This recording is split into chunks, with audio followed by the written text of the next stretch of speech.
इस वजह से नमस्कार दोस्तों, स्वागत है हमारे YouTube चैनल में। देखिए, आज हमारे गेस्ट फिर से बहुत दिनों बाद, बहुत अरसे बाद आए हैं। उसका रीजन ये है कि आज बहुत बड़ी खुशी है और बहुत बड़े एक टीम पहुंची है जिसका नाम है रॉयल चैलेंजर बेंगलुरु। तो किस तरह से, पहले तो आपका स्वागत है हमारे शो में। किस तरह से चैलेंज को स्वीकार किया है बेंगलुरु ने? सबसे पहले तो आपको बहुत धन्यवाद और आपके जो दर्शक हैं उनको बहुत बहुत बधाई कि बंगलौर इस मतलब मुकाम पर पहुंची है कि उसको प्ले ऑफ खेलने का मौका मिल रहा है। तो बंगलौर टीम को बहुत बधाई और जो बंगलौर के फैंस हैं उनको भी बहुत सारी बधाइयां। निश्चित रूप से आज हम लोग जैसे सुबह से क्या 4-5 दिन से बहुत इस मैच का इंतजार था, 18 मई कब आएगी और उसके बाद क्या होगा नतीजे। तो नतीजे तो फिलहाल आपके सामने है। तो आज का ये जो मैच था, आप कितना खुश हैं आरसीबी से और कितना दुखी है सीएसके के बाहर होने से? आपको क्या लगता है कि मतलब ठीक हुआ कि नहीं हुआ? नहीं, जैसा कि मतलब मुझको तो बहुत सारी खुशी मिली कि मतलब एक बहुत लंबा अरसा बीत गया कि जिसके लिए आरसीबी फैन या आरसीबी की टीम चाह रहे थे कि इस बार प्ले ऑफ खेलें, तो उनको मौका मिल गया है। अब ये है कि उनको ट्रॉफी उठाने के लिए 3 मैच है, वो तीनों मैच जीतने पड़ेंगे, जिस तरह से 6 मैच करके दिखाया है उन्होंने। आरसीबी ने आज एक एग्जाम्पल सेट किया। लगातार मुझे लग रहा है 6 मैच जीते हैं, उसके बाद जाके शायद उम्मीदें नहीं थी कि हम प्ले ऑफ में पहुंचेंगे। तो क्या कहेंगे ये कि मतलब कितना मोटिवेशनल और किस खिलाड़ी का योगदान प्रमुख है जो इस तरह लेके आया इस जगह पर? जो आरसीबी शुरू के जितने भी मैच हारी थी, उसके बाद उनको जो रजत पाटीदार और विराट कोहली जो जो मतलब टीम को तो बरकरार रखते हैं जोश में, वो रजत पाटीदार का जो कमबैक था कि लगातार 550, आज भी 42 रन बहुत अच्छे करके दिए, तो वो उनको फायदा कर गया।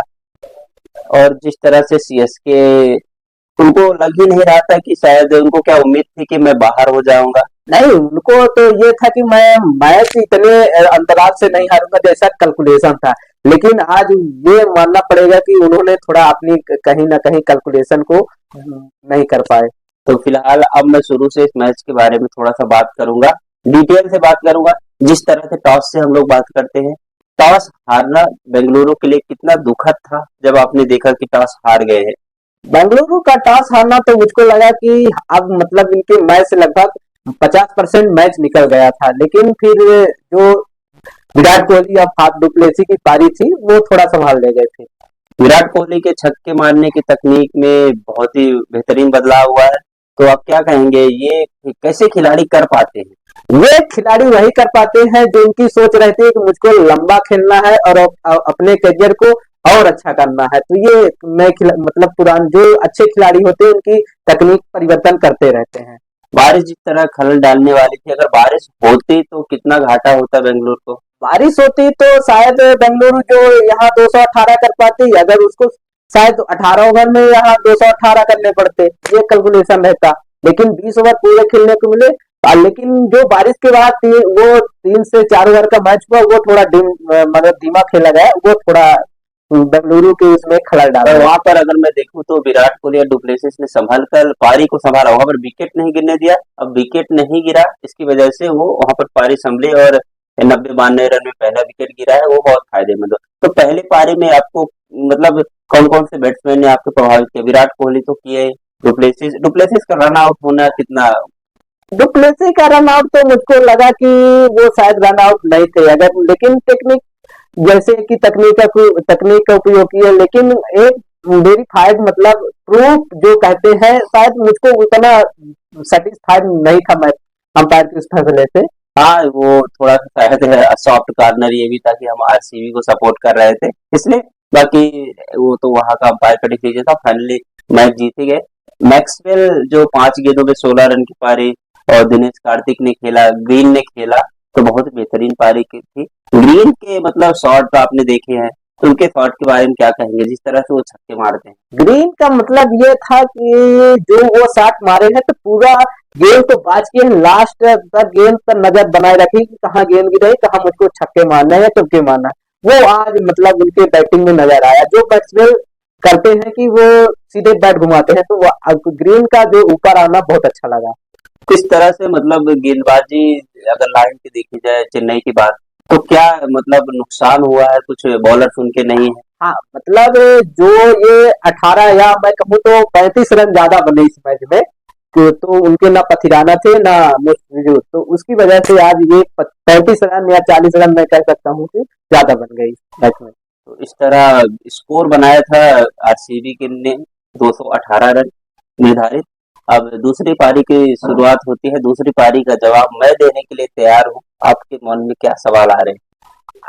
मेरा जहां तक ये देखने को मिला कि पहले ओवर में मैक्सवेल, तो उनके पास स्वप्निल सिंह और फिर करण शर्मा थे, तो सीधा मैक्सवेल की ओर मूव करना ये फाफ डू प्लेसी का कैसा हुआ था? वो उसका रीजन मुझे तो इतना नहीं बता सकता हूँ कि क्यों किया, पर मुझे ऐसा लगता है उनकी सोच डुप्लेसी की ये रही होगी, क्योंकि उनके तहत कोई प्लान नहीं था। ये पता था कि स्पिनर कर सकते हैं, लेकिन ये करण शर्मा या फिर स्वप्निल सिंह, लेकिन और मैक्सवेल जो है ना, मैक्सवेल थोड़ा तेज गेंद फेंकते हैं और उनकी गेंद स्किल होके आती, तो इतना फायदा उसका मिला है इससे।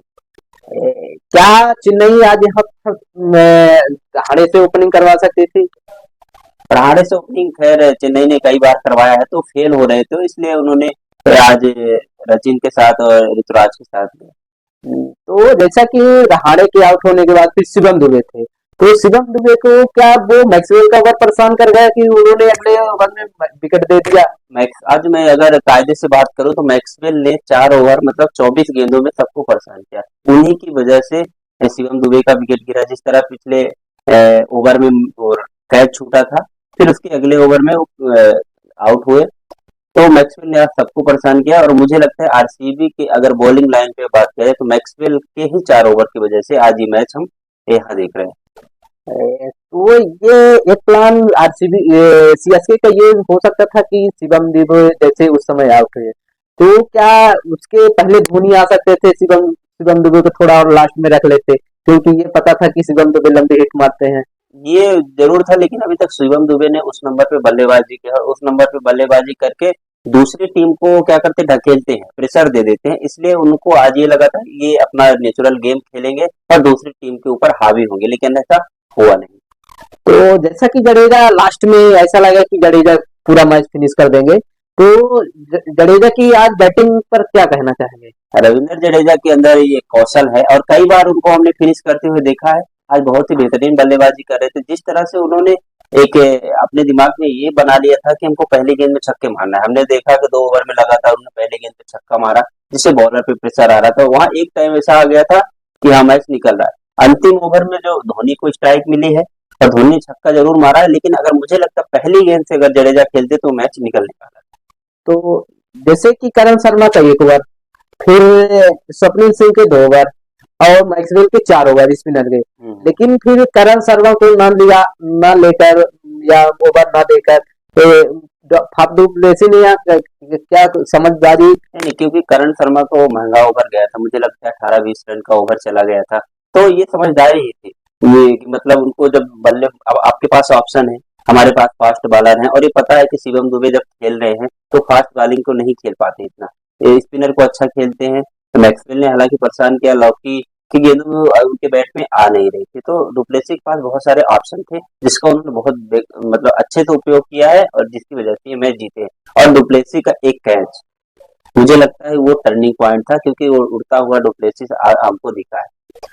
तो जैसा कि मतलब यश दयाल का लास्ट ओवर कर रहे थे, और उसके पहले मतलब जब किए थे तो उसमें धोनी ने चौके मारे थे, और फिर शुरुआती पहली गेंद पर मतलब फुलटास गेंद में छक्का लग गया, तो फिर दूसरी गेंद मतलब पहली गेंद पर छक्का लग जाना, फिर एक भी रन न बनना, ये कहाँ तक मतलब लगा? मुझे तो सही बताऊं, अगर जैसे दयाल के हाथ में बॉल थी, मुझे डर था कि मतलब अब तो हम हार गए, क्योंकि आज मैं आरसीबी को पूरे दिल से सपोर्ट कर रहा था, मुझे लगा हार गए।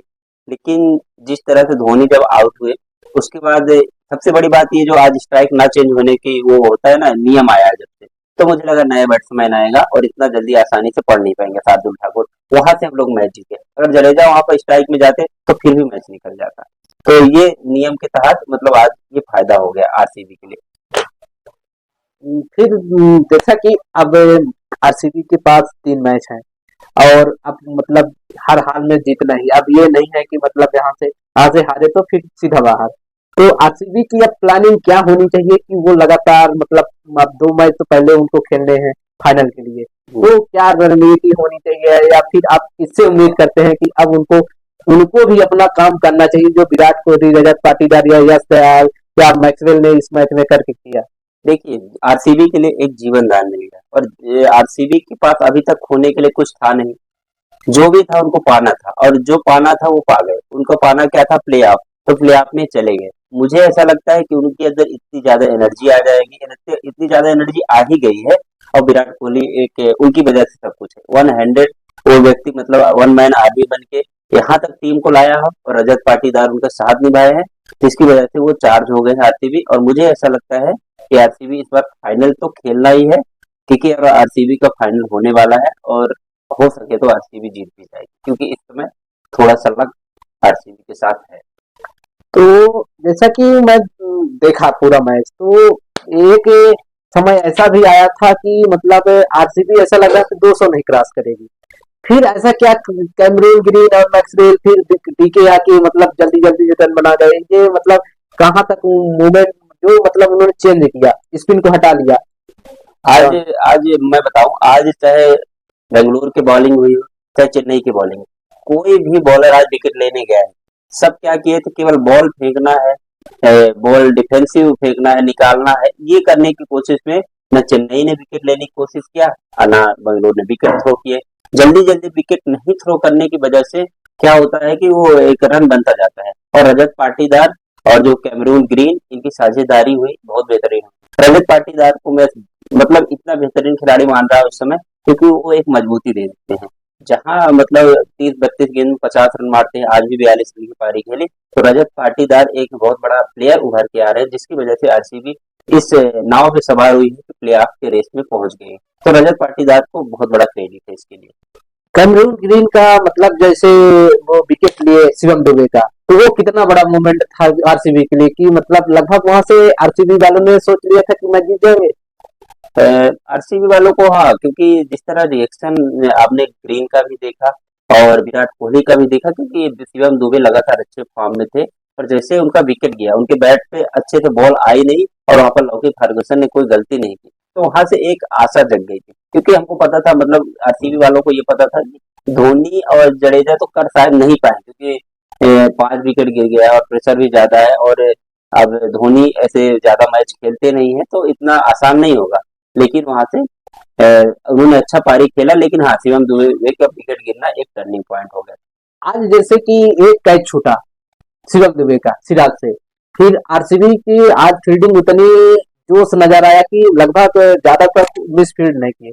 तो आरसीबी की आज फील्ड ने उनको मैच जिताया है कि मतलब उनका जो टीम वर्क रहता है। हाँ, टीम वर्क ही और फील्डिंग तो मैं बता रहा हूँ। जिस तरह से अच्छा हुआ आरसीबी, सिराज ने कैच छोड़ा, उसके बदले मतलब 2-3-4 कैच अगर जोड़ लिया जाए, डुप्लेसिस ने लिया। कैच किसका लिया था? डुप्लेसिस ने कैच सेंटनर का। सेंटनर का कैच लिया। वो कैच, क्योंकि सेंटर अच्छे खिलाड़ी, ऐसा नहीं है कि वो क्योंकि ऊपर आए हैं वो अच्छे छक्के लगाते हैं। तो जिस तरह डुप्लेसी ने आज कैच लिया, और टीम वर्क तो है ही, क्योंकि टीम वर्क के बिना कोई भी मैच कोई जीत ही नहीं सकता। और विराट कोहली वहां पर एनर्जी देते हैं, वो एक बैटरी का काम करते हैं। जैसा कि इस बार मैं आरसीबी के मतलब जो डग आउट है उसमें देख रहा हूँ कि जो अजय जडेजा, अरे संजय वांगड़, सॉरी संजय वांगड़, जो उनके बैटिंग कोच रहते थे, इस बार मतलब वो नहीं दिखे। तो क्या इस बार का कुछ ऐसा आरसीबी का जो मैनेजमेंट है, तो उन्होंने मतलब उनको नहीं रखा संजय वांगड़ को, तो संजय वांगड़ शायद पंजाब पंजाब में।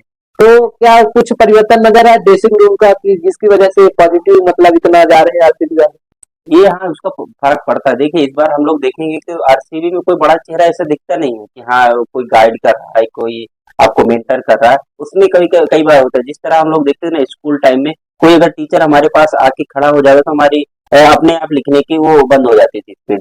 तो इसीलिए ज्यादा कोई अगर ज्ञान देने वाला, ज्यादा मेंटरशिप करने वाला नहीं है। तो ये सब खिलाड़ी ना इतने मैच्योर ऑलरेडी है। विराट कोहली उनके पास है, फैब डुप्लेसिस उनके पास है।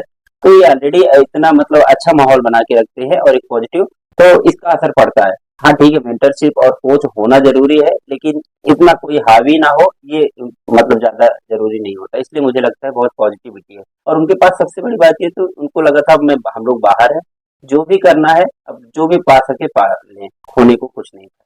तो जैसा कि आज मतलब ये था कि बहुत दिनों से सुन रहे थे कि 18 मई धोनी और विराट की जो बहुत बड़ी भिड़ंत होगी, वो शायद मतलब इस आईपीएल या क्रिकेट करियर की इन दोनों की शायद अंतिम मुलाकात होगी, तो क्या कहते हैं कि धोनी का ये अंतिम मैच था आईपीएल का? धोनी का हम कुछ कह नहीं सकते, लेकिन हाँ मुझे लगता है कि धोनी का ये अंतिम मैच है। धोनी इसके बाद अगले आईपीएल में नहीं दिखने वाले हैं, क्योंकि वो खुद ही अब एक तो उनका लुक लुक भी बहुत मैटर करता है। वो अपना लुक दे दिए हैं, जिस तरह वो आए थे बाल रख के, और इस बार वापस जा रहे हैं।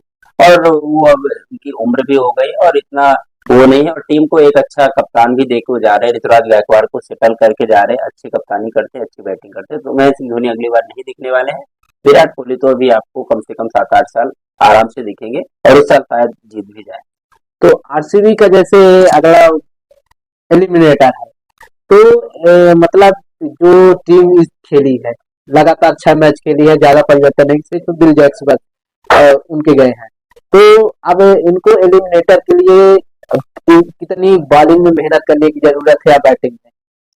बैटिंग में तो कोई ज्यादा मेहनत करने की जरूरत नहीं, जिस तरह से फॉर्म में है। फैफ भी आ गए हैं फॉर्म में, विराट कोहली तो ऑलरेडी फॉर्म में है, रजत पाटीदार अच्छे फॉर्म में। इनको एक अच्छा डेप्थ और अच्छे स्ट्रांग पोजीशन में लाते हैं दिनेश कार्तिक। तो बैटिंग बहुत सही चल रही। बॉलिंग में थोड़े से इनको जरूरत है, क्योंकि जो इनके पास बॉलर है ना, लॉकी है, उसके बाद सिराज है, ये अच्छे बॉलर हैं। बस इनमें थोड़ा सा कंट्रोल कम है।